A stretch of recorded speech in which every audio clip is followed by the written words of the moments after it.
This podcast is sponsored by A. Miller George Funeral Home, where each life is celebrated, and their sister company, Cremation London and Middlesex, both family-owned and operated. By Hyde Park Care Pharmacy. Experience the difference an independent pharmacy can make for you and your loved ones.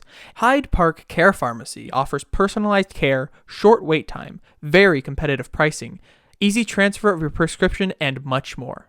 And by Molly Maid. During these times of COVID-19, it has never been more important to keep your family safe. With the Healthy Home Cleaning System, Molly Maid London is here to help. Make your home a healthy haven. Call Molly Maid London today.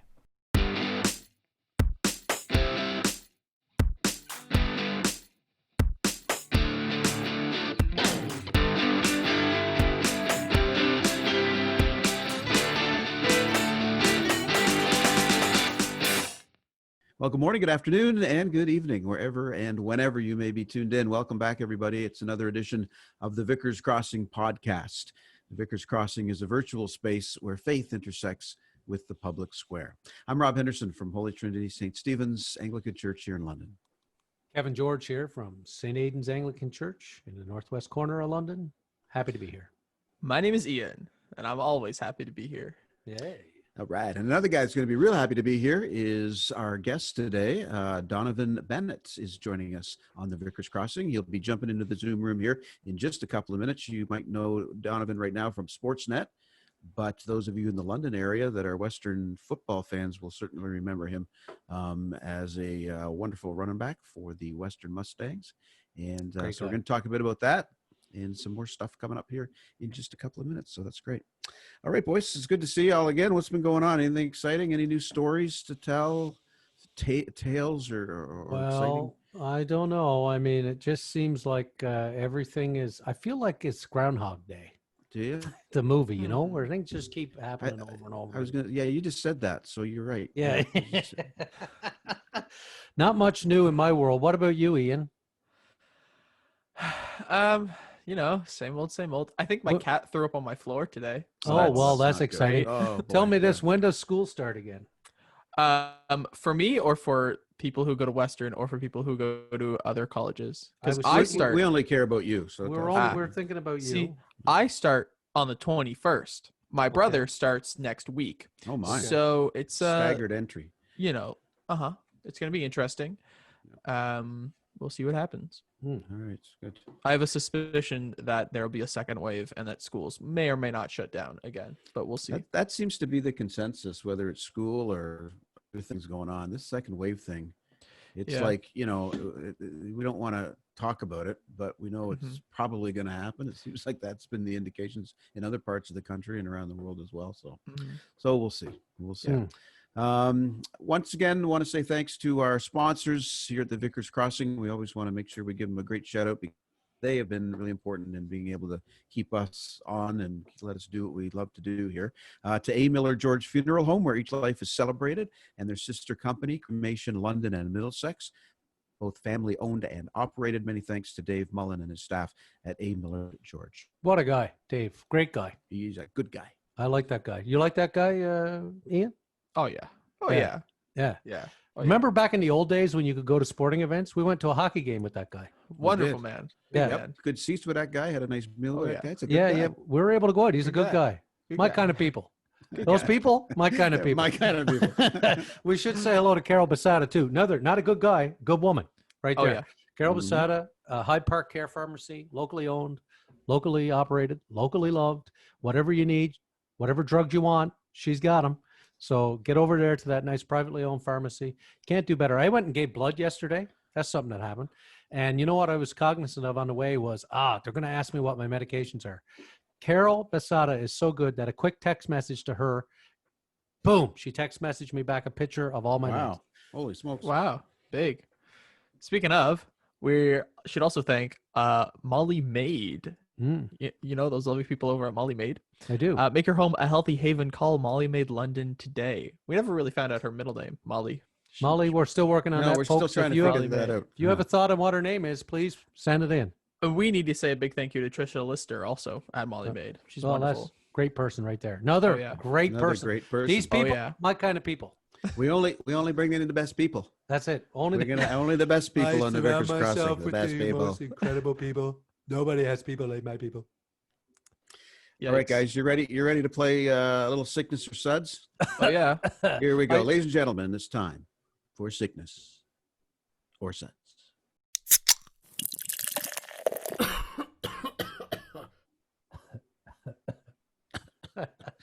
Okay, so this is how this works. If you're a first time listener to the Vicars Tell us Crossing, what's going to happen. I will know. give you and our listeners a word or phrase. Yeah. You have to decide whether and figure out whether the phrase is a sickness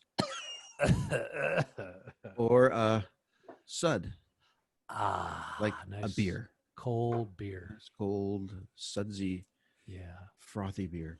Beautiful. Okay, so today, gentlemen, are you ready? Right. Our word today is sriracha.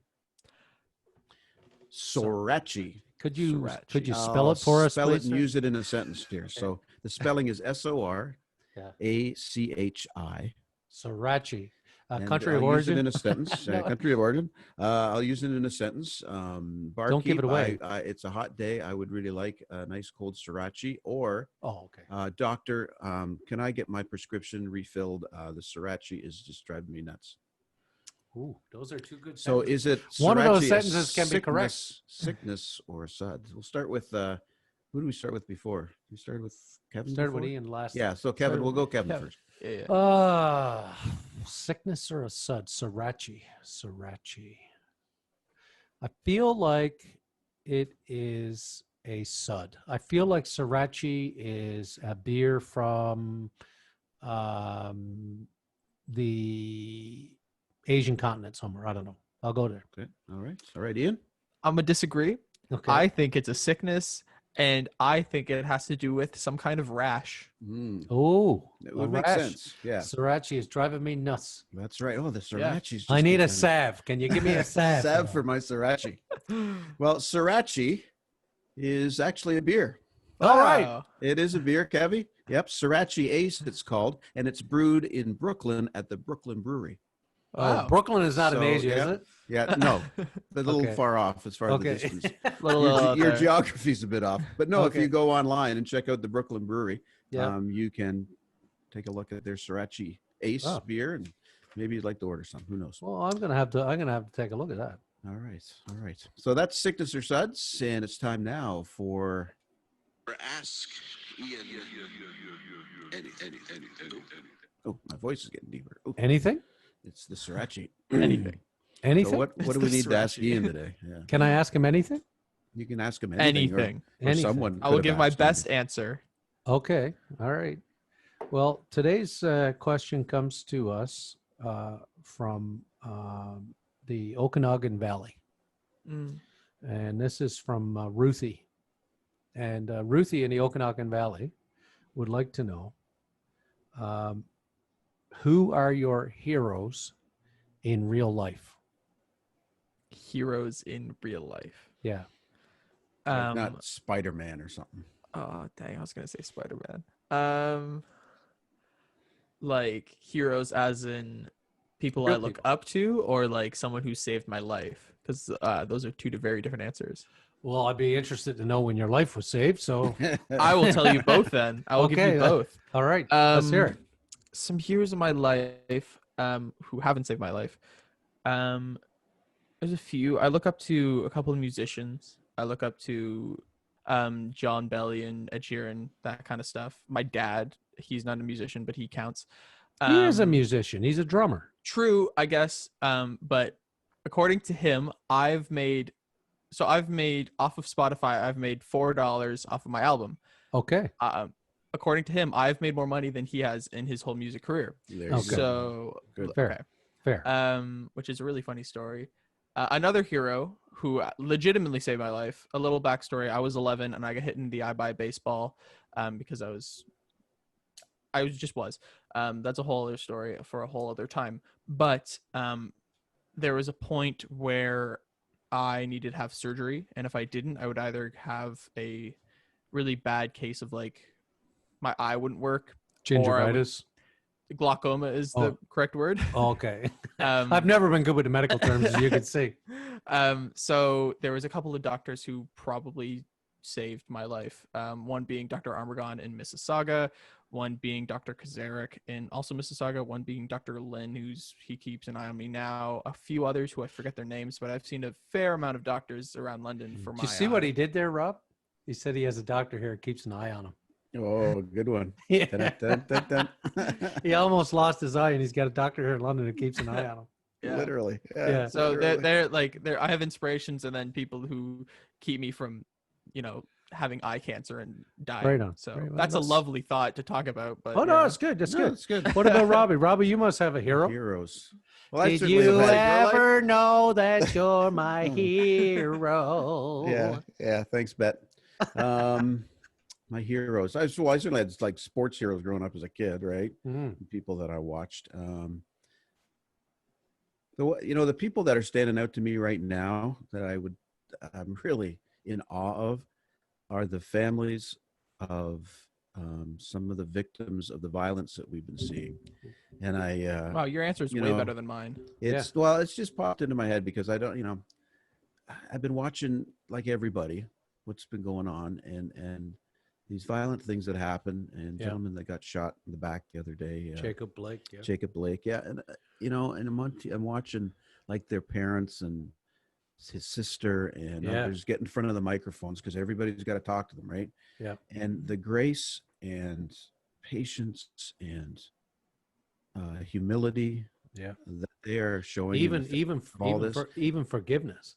And forgiveness. Exactly. Yeah. Exactly. I mean, I'm just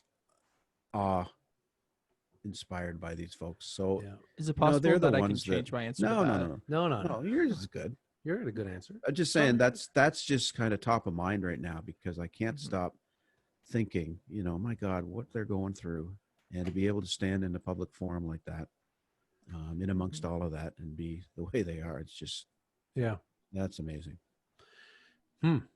No, I got to come up with something. You need try not to punch your own mic. My hero is anybody who doesn't break equipment. I don't know what I got done here, but anyway, we'll just. Can you hear me now? Hello. McFly. I a little bit along the same lines, I guess, is I just think that this year with COVID, one of the things that we've, the word is used a lot. You're driving, you see it on people's front lawns. Thank you to our heroes, our frontline workers, and so on. So the word's a bit overplayed and overused, I think. But I do believe that, to go back to what Ian was talking about, like people who, like, we idolize sports figures and all that stuff, but we got people in our hospitals, from doctors right on down to orderlies, who, when shit gets real, they keep us going, they keep us alive, they do all the stuff, and they haven't missed a beat in the middle of this. Many of them have risked family. They've been away from family a long time for a lot of them in their work. So I would say for me, it's a lot of, and others. I mean, quite frankly, those who are out working in the grocery stores and everywhere else. But sure.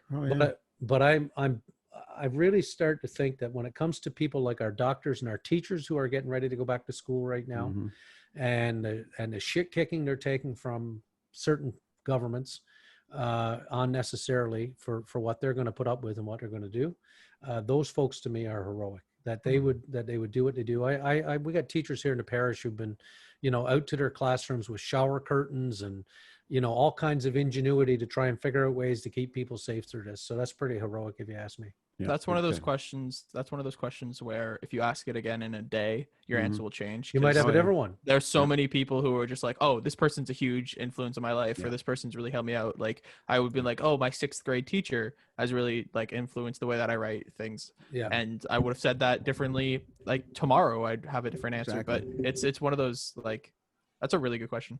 Yeah. Thank you to Ruthie. Hey, Ruthie in the Okanagan Valley. Hope you're happy with those answers. Yeah. All right, good. So, hey, I think Donovan knocking on the Zoom door there? Yeah. Who do we hear? There he is. Okay, so we're going to set Donovan up here and get him into the conversation to find out more about him. And so, Donovan, come on into the Vicars Crossing here. Well, yeah, we are really excited to have Donnovan Bennett with us today. Many of you will recognize Donnovan from seeing him on SportsNet, no doubt, and you've probably been reading his stuff online. Donovan's many roles with Sportsnet include being a feature host, producer, and radio host, a member of the Sportsnet team since 2013. Bennett's work often touches on the intersections between sports, race, politics, gender, and pop culture, which makes him a great fit for us because we like to talk about faith in the public square. Also note that his Twitter handle says believer. And so we're like, we need a believer on there. Yeah, we got to get him. So previously nominated this man for both Gemini and Digital Publishing Awards, Bennett has made a name for himself by telling stories on many platforms. And if you haven't picked it up yet, you're missing out. So please do take a look at sportsnet.ca. In addition to his role as a writer, Bennett hosts videos for Sportsnet social media platforms and on radio as a co-host of Free Association Sportsnet's NBA podcast. Welcome to the Vicars Crossing, Donnovan. Hey, thank you for that introduction. I had to kind of like look over my shoulder to see if there's someone else you were going to be talking to. I'm going to need the audio for that. To keep it. So I appreciate that warm welcome. Well, and you know, the one thing I need to get I pulled your bio from sportsnet.ca, so I need to talk to them because the one thing that's missing on there, which is really critically important to all of us here in London, is you're an alumni of Western, running back with our Mustangs, Purple Rain, go Mustangs, right. go. The University of Western Ontario. I emphasize the, and I still say University of Western Ontario, even though I'm going to get in trouble for saying that as it's Western University, but it will always be UWO in my heart. Us too. Right. I have the track pants with it right across my ass. UWO. It's all about UWO to me. My wife and I. You can see the bottom of my degree creeping down there, but and she's over at the university, so we still call it the University of Western Ontario. Anyway, and if you're out there listening, Paul, Bud Callahan, and Kelly, hello to you from our friend Donnovan. We have a connection there, right? That's right. Yeah, they are. So for the uninitiated, Coach Callahan, as I refer to him, as many refer to him as Bud, or Paul, was my running backs coach when I was there, and a running back coach there for a long while. And if there's a position the school is known for, it's probably running back. So, Paul has a lot to do with it. But more than that, Paul and Kelly have been great advisors, mentors, friends. We're like my parents away from home when I was at Western and in London. And London was literally and still is a home away from home. So yeah, lots of love to them, but the entire family at Western and in London who made me feel welcome during my time there. That's fantastic. That's great. Well, listen, we're going to get into some of the stuff that you've written and talked about lately. But before we do, I guess the first place I wanted to go with this, obviously we're a faith broadcast. We talk about faith in the public square. One of the things I've been very impressed with everything that you're doing. And it strikes me as I read your stuff that there's a thread that runs through it, which is really about somebody who has incredibly solid values and obviously came from incredibly solid upbringing. And so I just wonder if you can share with our listeners a bit about your own faith and your own journey, because it does say believer right on that Twitter thing. Not everybody puts that out there. People are sometimes a little shy about that, but perhaps a little bit about your own faith and how that instructs who you've become.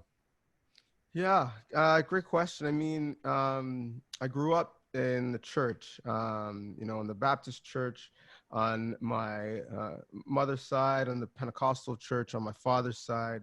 Time spent with my grandparents was them kind of coming over on the weekends, taking me to church with them, putting me and my younger brother in Sunday school, teaching us, different songs and different, parables and stories from the Bible. And so, we grew up, with devout faith on both sides of our family. And that I think has stuck with me.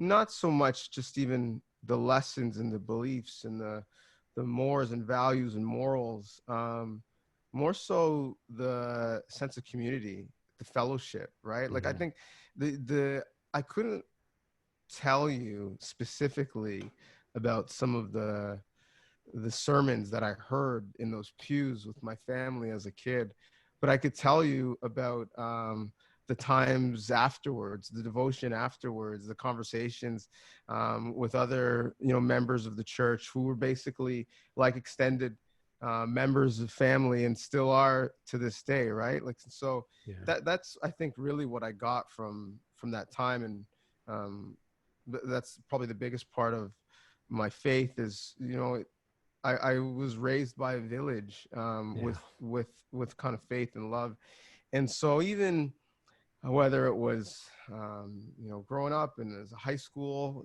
athlete and looking towards going to university and scholarships, and people from the church checking in on me, or going away to Western and coming back periodically for holidays and summers.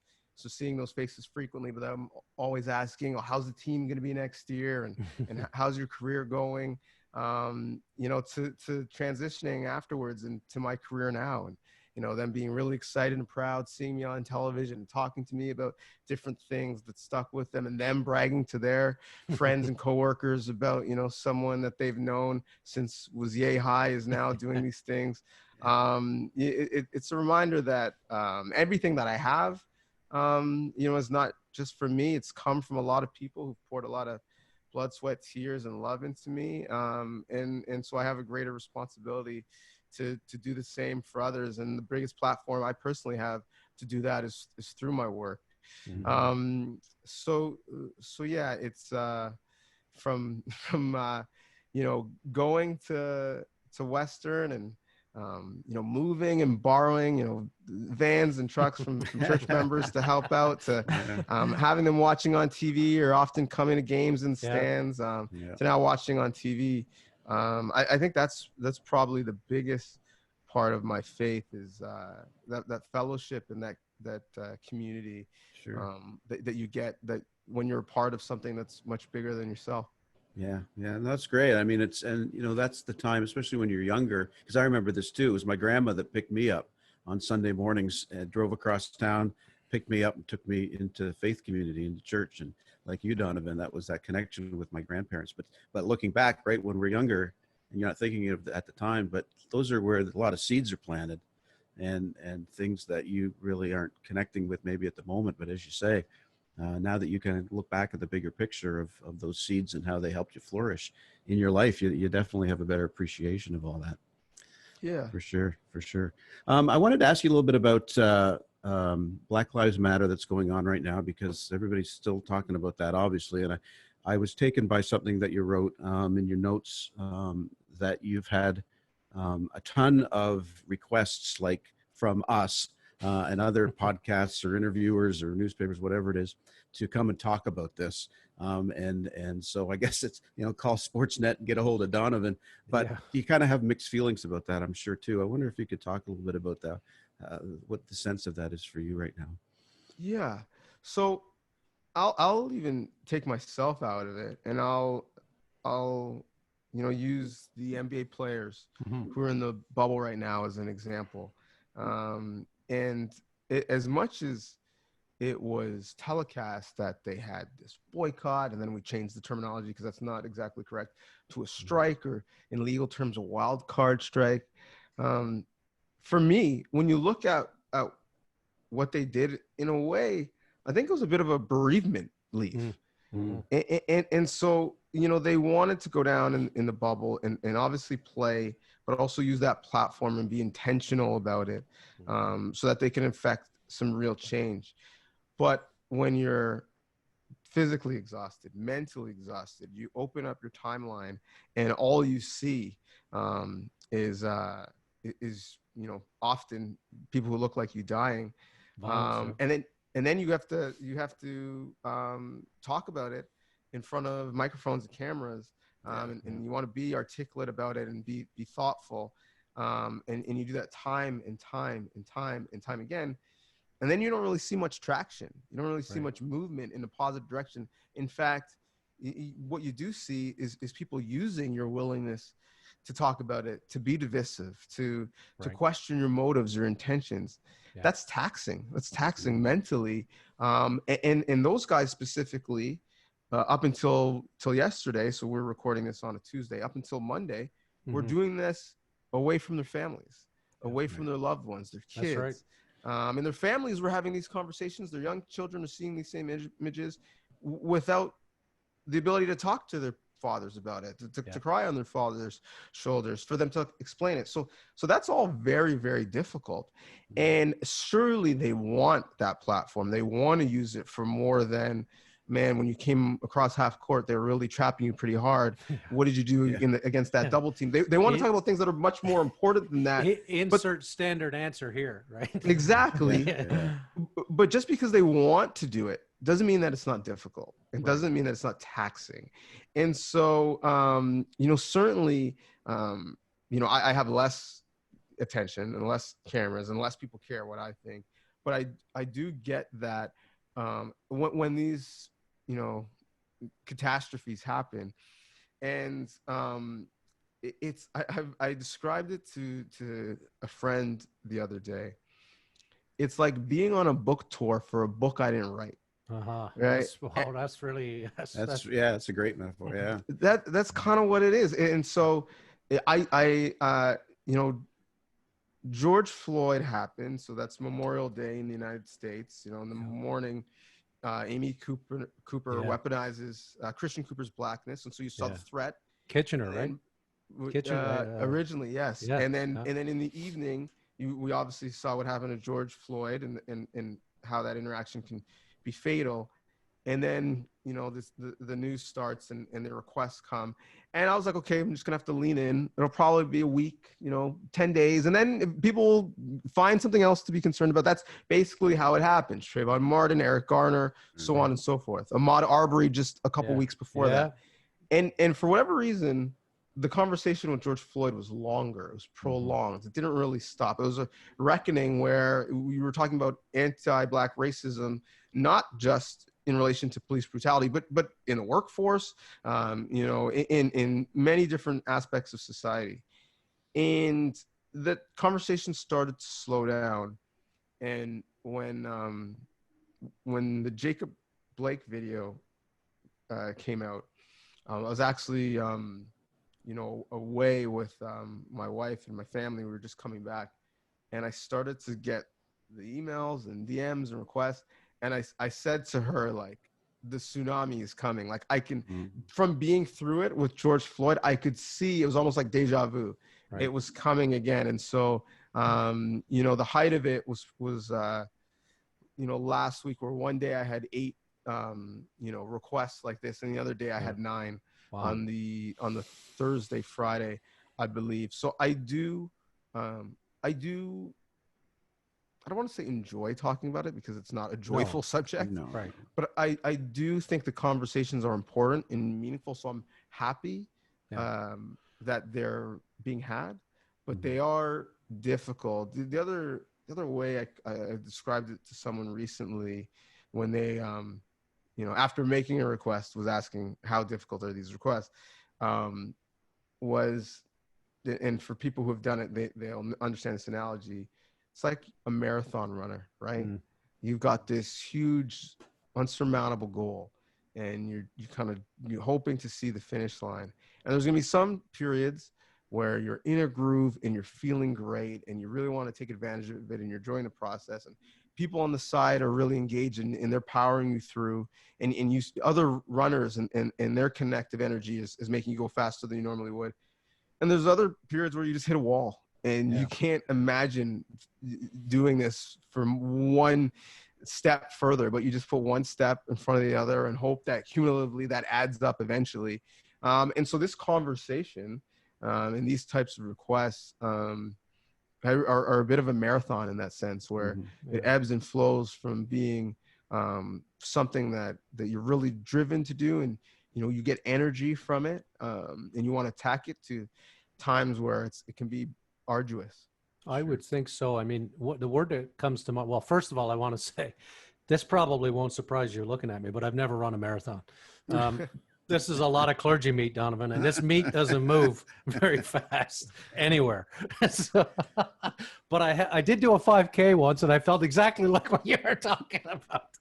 Oh, God. Anyway, but The word that comes to mind is trauma, actually. Like, I mean, I think these things are so violent, so traumatic. And those of us who are the beneficiaries of white privilege, you know, the other three squares in this screen, I mean, that's a part of the conversation for me and for us. And what we've been having guests on is like, you know, I've had to check my bookshelves and check my reality, check my friends, check who I'm talking to, and ask myself, am I doing what I can do? Are we doing what we can do because it would occur to me that, like you said, for these NBA players, for instance, watching videos of people who look like them and not being able to talk to their teenage kid, for instance, their son, about all this, that's traumatic. And so at some point, it feels, for me, I worry that what we're doing is we're placing the burden of this conversation on those who are traumatized by it. Right. And what I'm struggling to find out is, how do we who have been on the privileged side of this work to become these, you know, anti-racist, to learn how to be better and to more engage the conversation? Yeah, it's a good question. It is traumatic. And so when George Floyd happened, and I watched the video, I wasn't surprised, you know, which is probably not good, right? Like I've become numb to these videos because I've seen them so often, and I know law of averages tells me that I'm going to see another one. Yeah. So that's, I suppose that's one part of the trauma, but the other part of the trauma is just the fact that knowing that your trauma trends, that you know, this is a hold on, do I still got you? Yep, we're here. Oh shoot, the screen froze. Knowing that your trauma trends, and that it's something that people get, you know, really passionate about and excited about at a critical mass point of time, and then eventually it'll go away, and it will be, you know, less interesting and less poignant to put out a press release if you're, you know, a hockey player, or put a black square on your Instagram if you're a celebrity, and how transactional that can be based off of the trends of the time, I think is a bit traumatic. In terms of what people who don't look like me can do, I mean, I think that's a very important point. I think that is the point, right? Like, it doesn't really make sense to ask the oppressed for solutions for the oppressor, right? Like, Exactly. like if we used if we just had a thought experiment, and we were trying to eradicate a disease, and you were having all these panels and talking about them and having, you know, these conversations on TV, we wouldn't just have a segment on a news station and have 4 cancer survivors and say, how do we cure cancer? How do you fix your cancer? Right. Tell me. You made it through the chemo. You tell me how we fix cancer. No, we maybe would have one cancer survivor to give some humanity to the conversation, but we'd have some researchers, we'd have you know, some people in the political field in terms of resources, we'd have philanthropists. Like, it would be a holistic conversation. It wouldn't just be the people impacted by the disease, and quite frankly, it wouldn't just be like for a month. Like, we wouldn't just say, okay, February, 28 days, like the shortest month of the year, we're gonna have all these stories jam-packed in this month, then we'll get back to you like when something traumatic happens in your community. So I think in terms of the way we frame and we look at solving the problem, I think that's part of the issue, is how we even attack it in the first place. Because, you know, I said this before, I love the fact that the Raptors are so intentional, and they have Black Lives Matter on their bus, and they're driving through Florida. So there's no doubt where they stand on the issue. But the people inside that bus know that Black Lives Matter. Yeah, that's right. That's right. The other Canadian sports teams in the country, the hockey teams, our baseball team, they need Black Lives Matter on their bus. Yes, like, those players need to speak with authority as to why Black Lives Matter, or figure it out for themselves. And so that's why I think conversations, like yours and in a platform like yours, is important, but the onus should really change. Who we put the burden on should change. Right. I said this to Tim and Sid when I went on their program, after George Floyd. Who are they? They're not. We are like us. just They're as not- we are just washed as up. What I need some sound I'm a effects. If washed up guy. we're gonna be like Tim and Sid, I need sound effects. Yeah, exactly. Sorry, I interrupted you, Donnovan. No, it's okay. I said, if we're being really honest, we don't really care about this issue, right? Like we have, galas for things like Alzheimer's, and we have runs in for things, like to cure cancer. But there's no race to erase racism, right? No. Never, gone to a black tie gala for Black Lives. Like those things don't exist. And Right. like even saying them facetiously, they sound kind of, bizarre, crazy. But I think that in itself is the problem. Right. So if we cared about this issue, as much as I suppose we pretended to widely, then I think then when we say that, I think we would have some real actionable ways to fix it, and the people leading the charge would not be the people impacted by it. That's true. That's Right. true. Yep. Definitely. I wanted to ask you about your time in London as running back of Western, because you're wearing your Western hoodie and all that. Just sort of bring it back down to I guess the local level.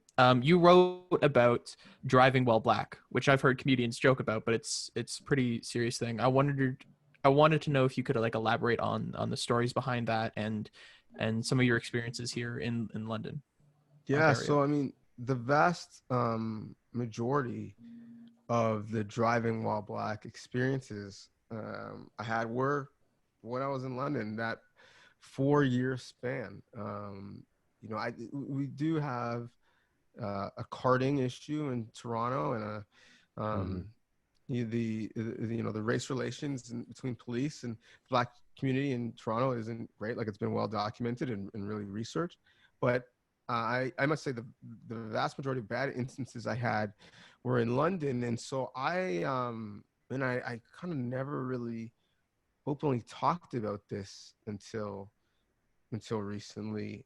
And I didn't even really, I don't, maybe I just compartmentalized it, but I didn't even really realize it or remember it until kind of prompted. But I don't know the exact number, but upwards of 20 times in my 4-year span, I was pulled over for some reason. Like, there's, a time when I had a taillight out, a time when my sticker was, out of date on my license plate. But the other times there was no real reason as to why I was pulled over.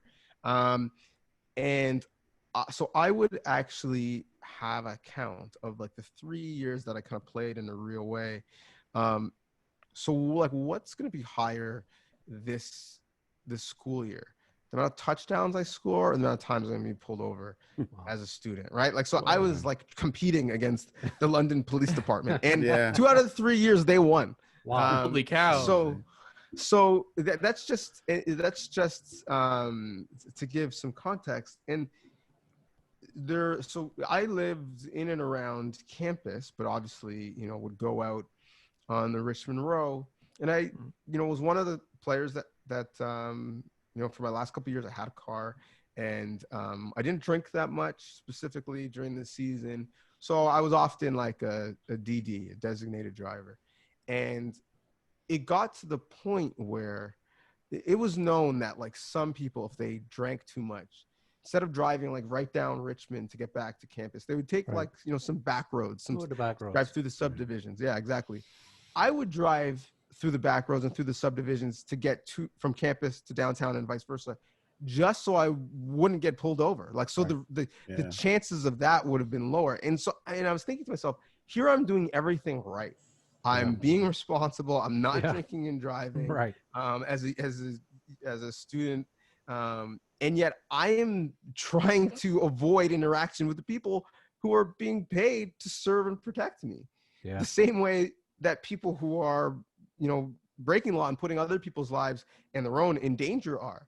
Yeah. And that just shows you like how like a Black life is not lived in the same way as someone else's, and has shown to not matter.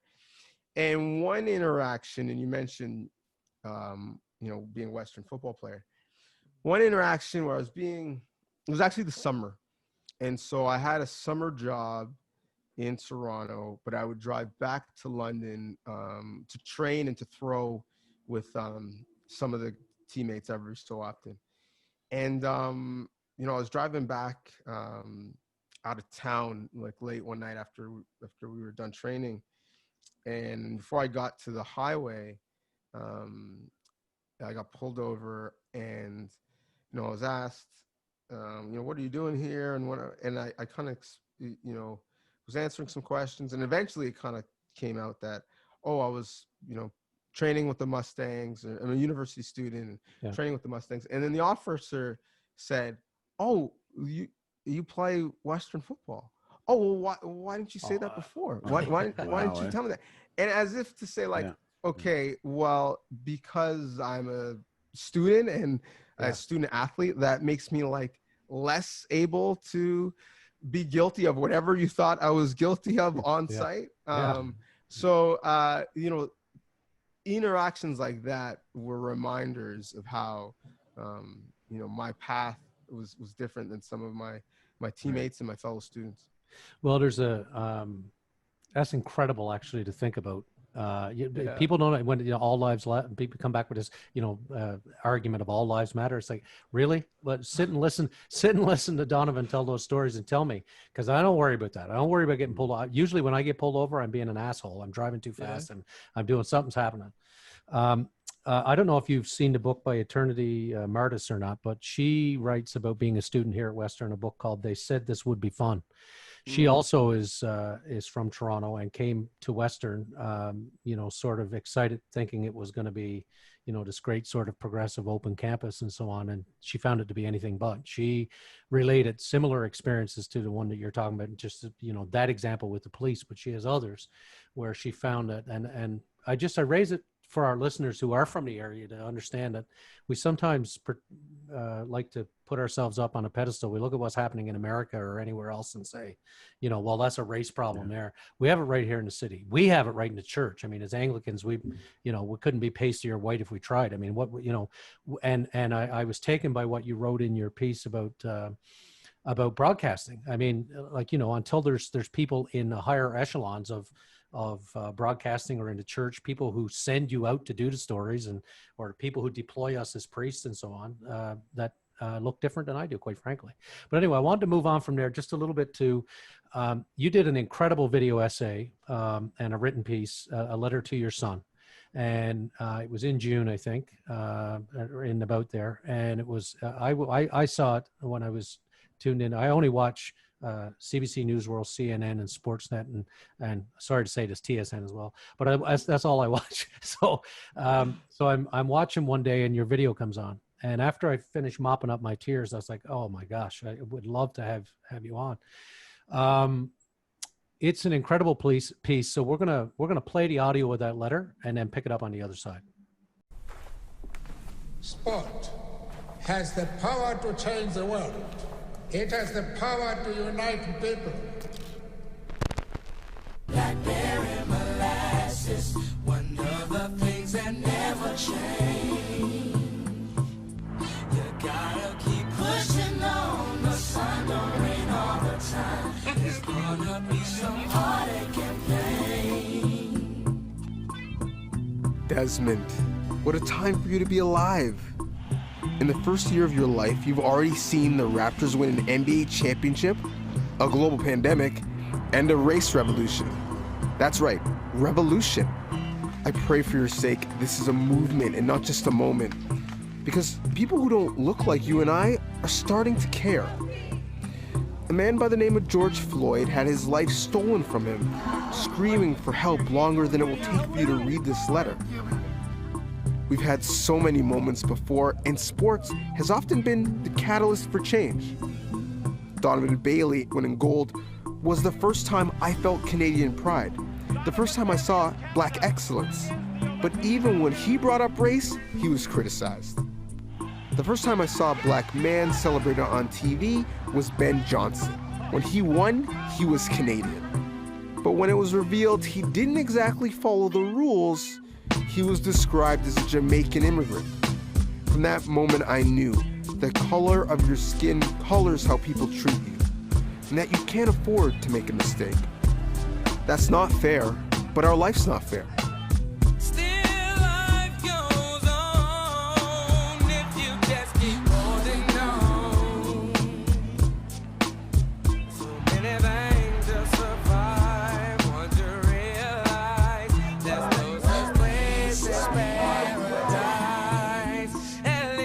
You might have to let your ability speak volumes like Jesse Owens. You'll often have to wait years after your white counterparts to get an opportunity like Jackie Robinson. You might lose what you worked for if you stick to your moral conviction like Muhammad Ali. You might have to fight for equal pay like Serena Williams. You might be told to shut up and do your job like LeBron James. You might be blackballed if you peacefully make your point like Colin Kaepernick. The sport the country loves the most may not always love you back. You'll turn on the TV and see people who don't know you stereotype you. Don't listen. Nelson Mandela said, "Sport has the power to change." Many people sacrifice medals and money so race wouldn't be as big a factor in your future as it was in their past. You can decide to play and be more than an athlete. Know that you are black. You're the dream of a slave. You're the product of the sacrifice of immigrants, which means you stand on the shoulders of giants. You're my legacy. The powerful legacy of sports has changed my life. I'm hoping its power gives you a better life, and that this is a movement and not just a moment. Love, Dad.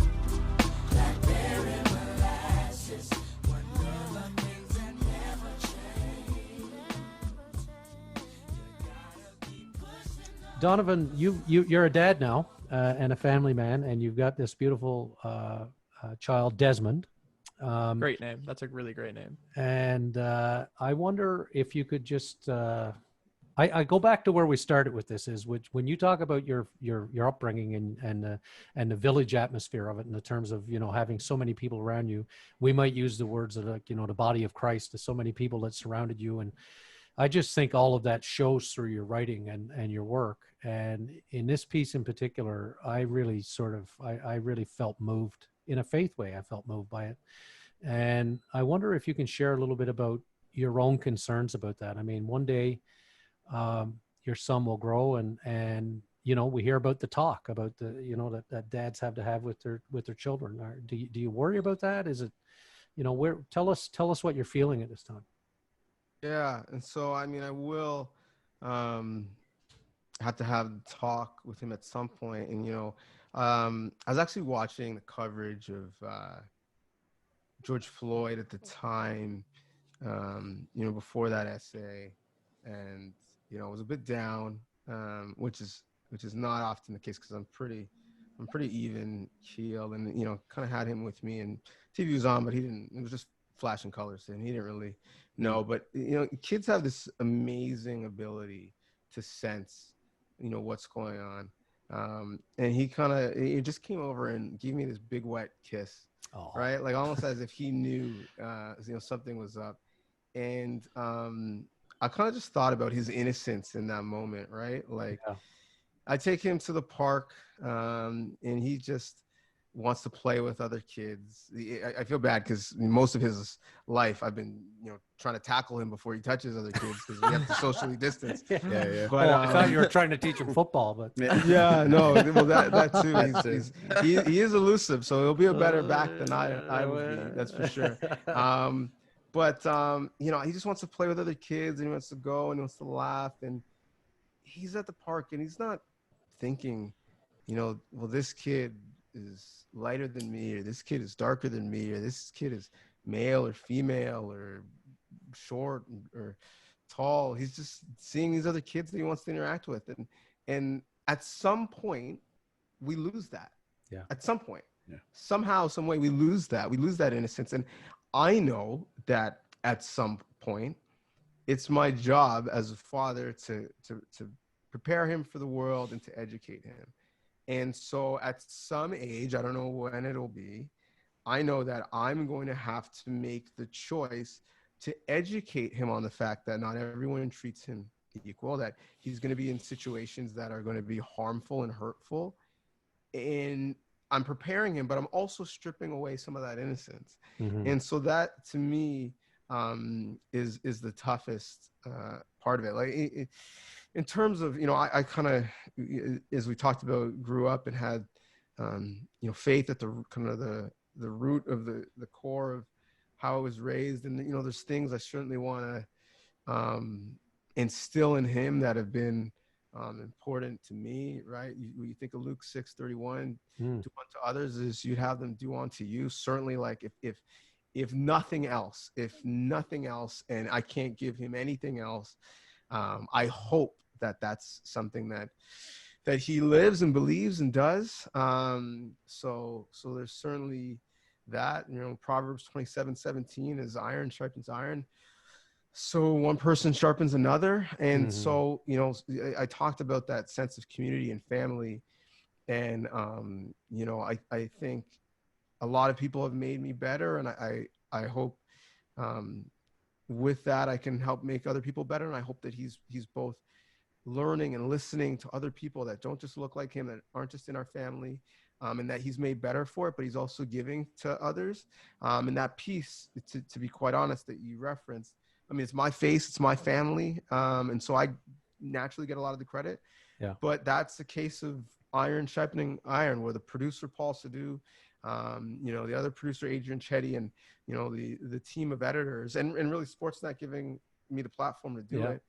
And even to the people, behind the scenes, like clearing the music, all of that made that piece what it was, and the fact that my wife is much better looking than I am, and she made a cute kid. Like there's a lot that went into that piece that have nothing to do with me, but I get But he is elusive. But you did say he's elusive, and you're a pretty good running back. So thank you, I appreciate that. Coach Callahan will be happy to hear it.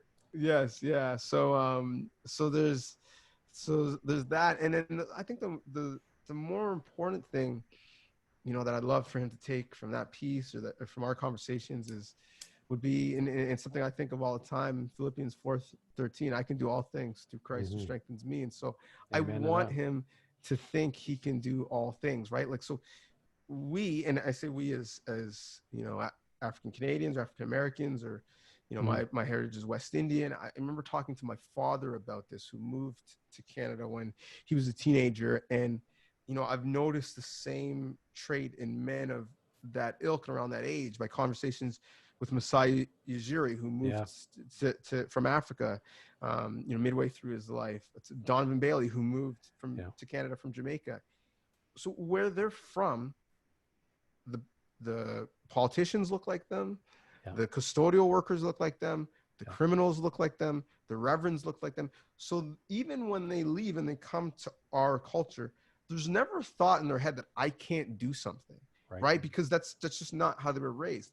But when you're born here, and all of the messages that you see, whether it's the magazines that you read or the TV shows that you watch or the conversations that we have, it's reinforced, if not, explicitly said. It's often, softly implied that, well, there's certain things that you can do, certain positions that you play on a football field, certain roles that you have in society, certain courses you should take at a university. And so if anything, I would want him to see great men like I talked about, and women in that piece who, rose through all of that and understood that they can do anything. That's my hope. Like, we kind of joke about him playing football. My wife, who was a soccer player, is steadfast against that. And I just want him to know that, like, he can be an actuarial scientist, or a physicist, or a politician, or a chef. So those are the messages that hopefully came through in that piece. But Oh, I it's think incredible. one of the reasons that piece resonated is because, again, it's my story, it's my family, but that feeling is not unique to me, right? No. Like, that's a feeling exactly. that we I think all what have for our I kids. think what makes it powerful is, quite frankly, is testimony. It is personal. It is you. It's somebody that we recognize on TV who we identify. Oh, well, that's the SportsNet guy, Donnovan. You know, and it's you, and it's your kid, and it's and those and kudos to everybody at SportsNet. The sound on there, you know, that beginning with Nelson Mandela saying sport can change the world.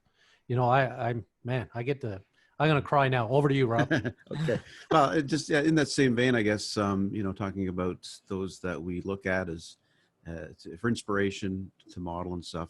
You penned a great piece, I thought, about John Thompson, who just died, the great Georgetown basketball coach. Boy, I remember him, the towel around his shoulder, up and down the sidelines back in the day. I was a big Michigan fan, watching the Fab Five and watching those guys play, Georgetown and John Thompson. But you wrote a piece on Sportsnet about how the NBA players of today are kind of standing on the shoulders of John Thompson. I wonder if you could say a little bit more about him and his life, and maybe how we can learn from that. Yeah. So, I mean, he was like a great man, like a titan in terms of his impact on collegiate sports, on certainly civil rights, and the sport of basketball. And, you know, you mentioned Nelson Mandela and talking about sport having the power to change. Like, he's a real life example of that. You know, he's a kid from an underprivileged background. He had you know, what was thought to be a learning disability. Really, he just didn't have very good vision. I needed glasses, but at the time they thought that there was something wrong with him. But he was able to utilize his ability to play sports to get himself, you know, a college education, and from that, used it to teach others. He would keep a basketball that was deflated in his office, and when he would talk to his players, he would make the point: well, what are you going to do? What is your plan when the air comes out of this ball, right? Don't make the sum of your worth the pressure of you know, 8 pounds or whatever it is in this basketball. Make sure you amount to much more than that, which is why there's no coincidence that of his 4-year students, the graduation rate was 97%. Wow. Right. And so when we think about that now, in terms of the amount of players that are in college for 1 year and really like less than a calendar year, they're there, and then they're on to the NBA, which is, it's not necessarily negative, but just the fact that, you know, over, you know, decades, he graduated 97% of his players, is amazing. And I actually had a real debate with my sister-in-law about kind of the scholarship model and having lower admission standards for athletes, and maybe are you setting them up to fail because they're not ready to handle the academic pressures. And the fact that he was able to take, you know, young men and mostly young Black men from all over, you know, the country, and not only get them to university, but get them through, lets you know that he cared more about their ability to put a ball in a basket. He cared about their lives. He famously brought into his office a local, you know, drug dealer that started to befriend his players and warned him to stay away from his players.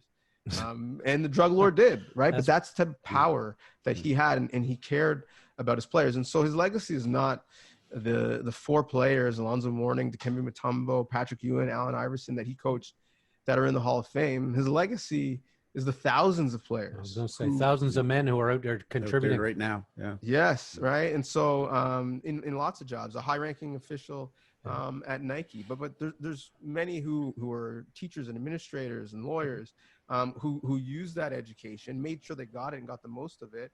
But now that changes, you know, the prospects of their families and their communities. And, you know, so that's really the definition of legacy, right? And something that, you know, we want to see and promote in the Black community. And when you see NBA players saying we're not going to play, understand that John Thompson, decades before, walked out of an NCAA game in opposition to a bill two bills, Prop 48 and Prop 42 bills that were discriminatory against, the African-American community because they wanted to change the standards in terms of what types of standardized test scores you needed to be a student athlete. Well, anyone who's done research on standardized tests know that there's, some discriminatory practices in them. And so it's a man with great principle for more reasons than just the fact that, he's the leader in multiple categories in terms of coaching at his school in Georgetown. And even the fact that it was at Georgetown, a school that historically, to cancel some school debts. This is a school that sold slaves, that was on slave land. Yeah. And so to think that at that school in a very well-off part of Washington, D.C., knowing outside of the campus, and Washington, D.C. was the murder capital, and many of the people murdered were Black, that he had a team, full of Black players, and he was a Black coach on the sideline, and he was reading to his players in meetings, not just basketball techniques. He would read James Baldwin. Wow. He would read passages from different Black thought leaders. The players walking out and taking their stance in the NBA are literally paying tribute to what he did, and coaches like Doc Rivers, not just having the ability to coach, but to speak up, are again paying tribute to John Thompson. Right. So he was a great man and a great loss. Right. Yeah. Well, I certainly want to point people to that and have them check it out on the website. And is the video up still too? The Letter to My Son is where can people find that if they want to see it? Is that? I believe it is still up. It's pinned to my Twitter page. Yeah. Okay. So at Donnovan Bennett, DONNOVAN BENNETT, you can find it. You can find it there. And you'll find it it is still on the SportsNet author page of yours as well. So, good. And Facebook too, I think. There's I had to grab it for the audio, but listen, and that stuff about John Thompson is incredible, really, when you think about it and when it was and what he was doing. And again, probably somebody else who was governed by something much higher than himself.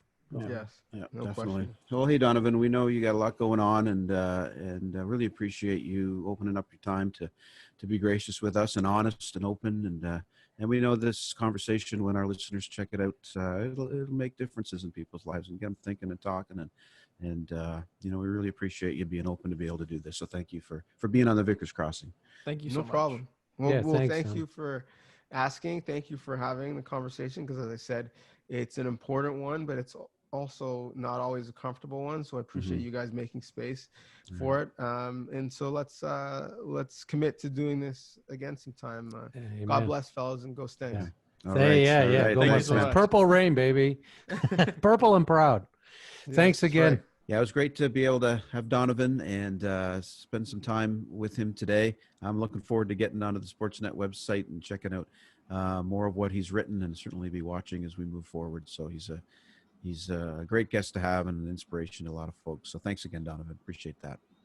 All right, guys, that wraps up another Vicars Crossing podcast for today. And again, we want to say thanks to our sponsors, A. Miller George Funeral Home, Hyde Park Care Pharmacy, and Molly Maid, who help us keep this little show we do on the air or on the internet. So thanks to them. All right. So, and if anybody else wants to find us, Kevin, where else can they? Well, you'll get us on the Twitter. We're on the Twitter at Vicars Crossing. We're on the Facebook, the Vicars Crossing.